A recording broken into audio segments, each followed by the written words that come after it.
জায়মা রহমান যদি আপনার কাছে কোনো আবদার করতো, আপনি কি সেটি ফেলতে পারতেন? তাহলে আপনি আমাদের এই আবদার কিভাবে ফেলে দিবেন? অবশ্যই ইনশাল্লাহ করব।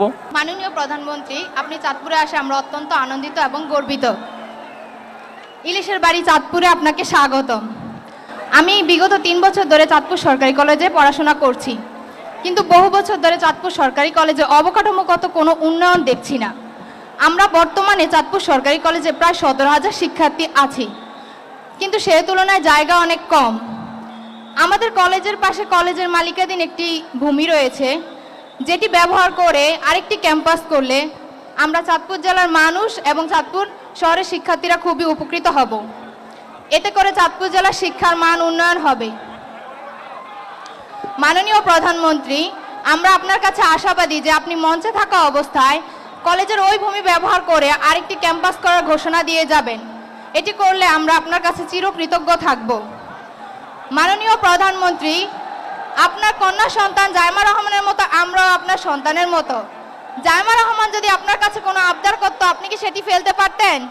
তাহলে আপনি আমাদের এই আবদার কিভাবে ফেলে দিবেন? আমাদের আবদার কি আপনি পূরণ করবেন না? করবেন না? আবদার করে আমি একটু বাস্তবতা বিবেচনা করি, তোমাদের যদি বাস্তবতা থাকে অবশ্যই ইনশাল্লাহ করব। আমাদের ছাত্রী, তোমার নামটা?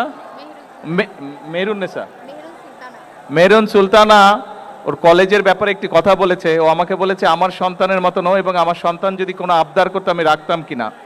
আমার সন্তান যদি কোনো আবদার করতো, সেটার যদি বাস্তবতা থাকতো বা বাস্তবতা থাকে, অবশ্যই আমি সেটা রাখবো। ও যেই আবদারটা করেছে,